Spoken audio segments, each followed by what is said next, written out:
Hello दोस्तों, स्वागत है आप सभी का हमारे चैनल स्टडी फॉर एसएससी में।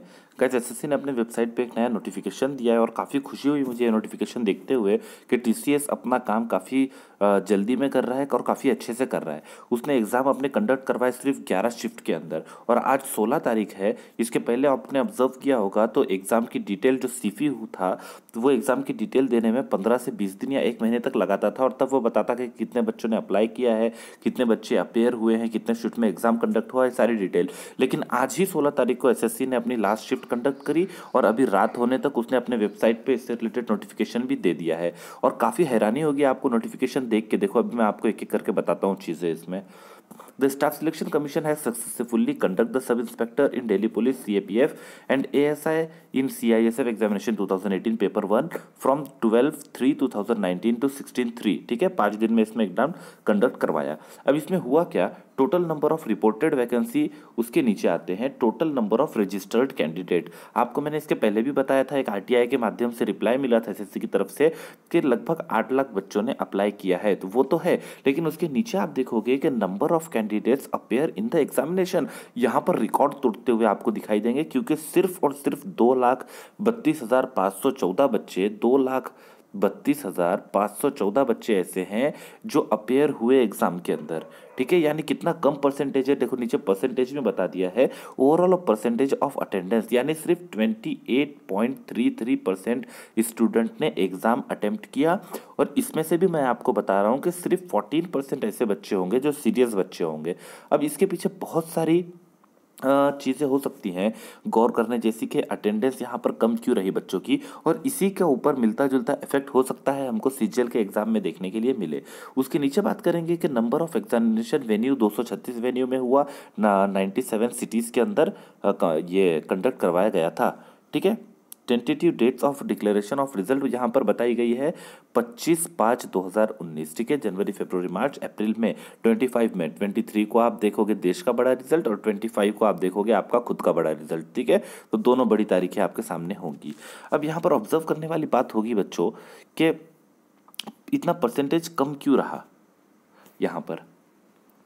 इसलिए क्योंकि ये सीपीओ का एग्ज़ाम जो है वो डिले हुआ, पिछले साल होना था, उसके बाद लगभग 1 साल बीत गए, अब डिले हुआ।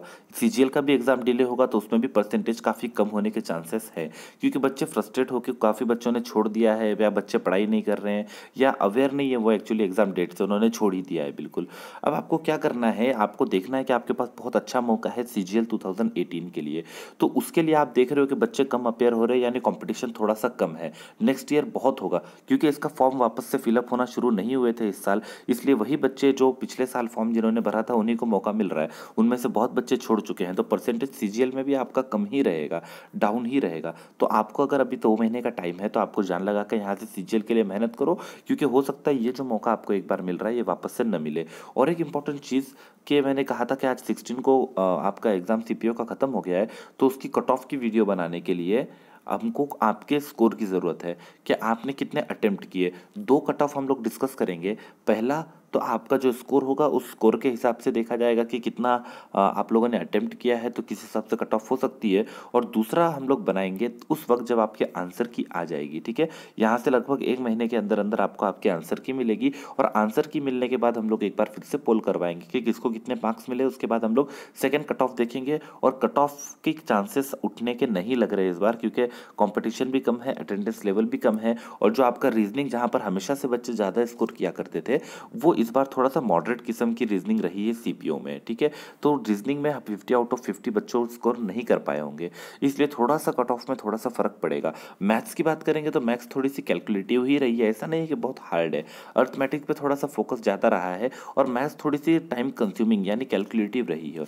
करंट अफेयर की बात करेंगे जीए में जाने के बाद, तो जीए के क्वेश्चंस तो नॉर्मल ही थे, बस करंट अफेयर कभी कभार एकदम नई पूछ लिए और किसी शिफ्ट में काफ़ी ज़्यादा पुरानी पूछ लिए, तो एक उतना सा थोड़ा इशू रहा है। और इंग्लिश की बात करेंगे करेंगे तो इंग्लिश थोड़ा सा इजी ही रही है, बस पैटर्न थोड़ा सा चेंज किया है उसने।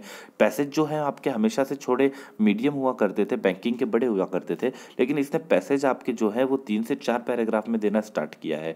तो एक ये छोटी सी प्रॉब्लम यहाँ पर हुई है कि आपको रीडिंग स्किल आपकी बढ़ानी पड़ेगी।